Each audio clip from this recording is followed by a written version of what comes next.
Hello, lovely people. Welcome to CNN 10, the best 10 minutes in news. I'm Coy Wire. Happy Friday. Let's take some great energy into this weekend. And we're going to start today's show by focusing on you, specifically your health. Our Dr. Sanjay Gupta met with a physician to learn more about body composition and what our body weight might tell us about our health and what actually is a healthy weight. Watch. Our weight is one factor that plays a role in our health. By itself, it doesn't give us the full story of who we are. Obesity in and of itself, I know your perspective is in and of itself can be a disease. Right. But what you're really looking at is the ramifications of that obesity, high cholesterol, triglycerides, your insulin's not working as well. I can't just judge the book by its cover and assume that someone that is larger is unhealthy and someone that is lean is healthy, right? That's the assumption that people make. I call that practicing street corner medicine. We're gonna coin that today on the show, Sanjay. Street corner medicine, I like it. I want to look beneath the surface of the individual and see what's going on, because someone who's lean may be very unhealthy and someone who's heavier may be healthier. You may have someone who carries excess weight. They may be an ultra marathoner. They may be capable of running an 100-mile race and be very, very healthy, not have joint pains, may be able to carry that weight and do things that someone that's much leaner may not be able to, and have the metabolic health to fit that profile. And so I think it's important for us to look at the weight plus the health and put those two pieces of the puzzle together. My goal is to get you to the happiest, healthiest weight for you. And so this comes to this idea of not comparing yourself to the person next to you, the person above you, whatever that is. What is the weight that you best live at?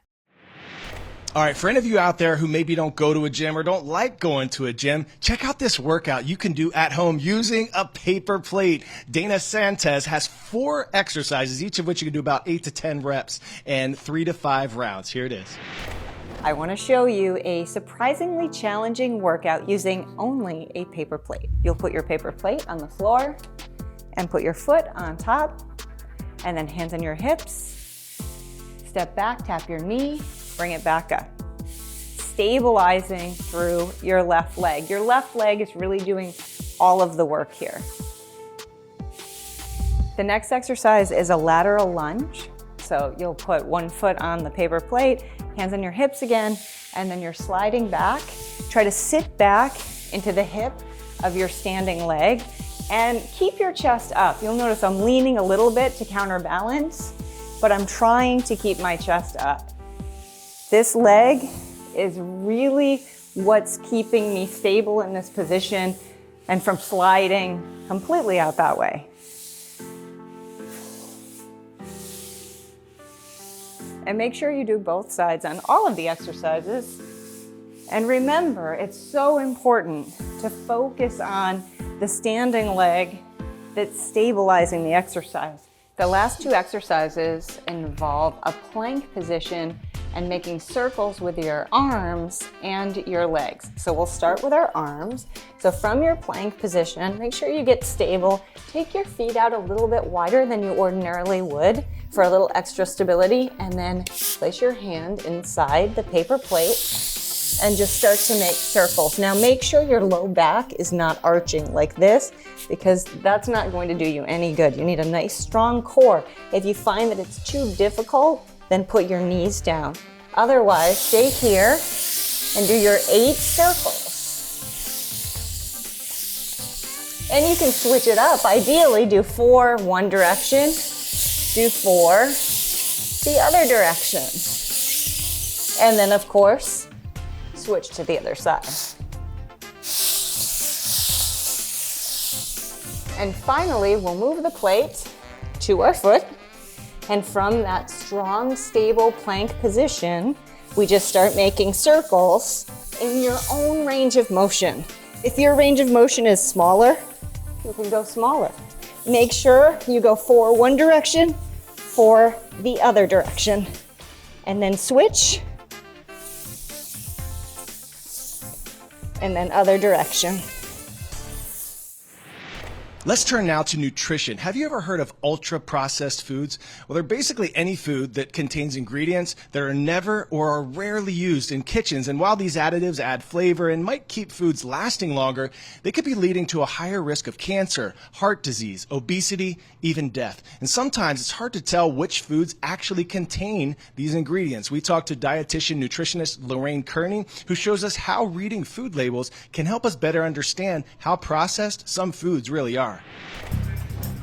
Most people think ultra-processed foods are found in the chip aisle or the cookie aisle, but it can also be found in the cereal aisle, in oatmeal, in yogurts. And I'm going to help you today to navigate through them and what to look out for.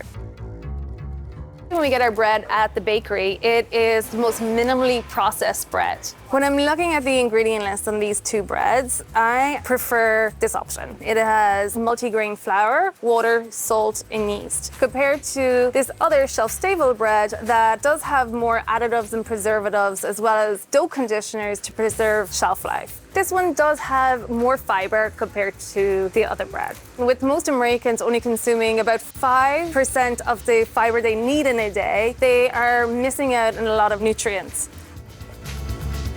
So when we are looking at a minimally processed cereal, it will have that shorter ingredient list and lower amounts of sugar compared to the flavor enhancers or the added fats and oils to increase that mouthfeel. With our ultra processed, it does have a higher amount of calories, but then with the fiber, when we look, minimally processed has a total of 12 compared to 10. With some yogurts, there's actually enough sugar to be enough for a dessert rather than a breakfast. So when we are choosing a yogurt, we want to make sure that we are looking at the ingredient list. This product has 18 grams of added sugar. And how we can tell if a product is high, low, or medium sugar is dividing the number of grams by 4 to turn it into teaspoons, compared to 0 grams of added sugar and 15 grams of protein.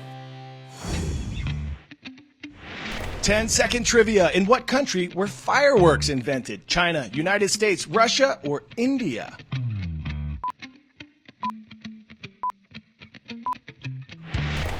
If you said China, you are correct. That's where fireworks first appeared following the invention of gunpowder, and now China produces more fireworks than any country in the world.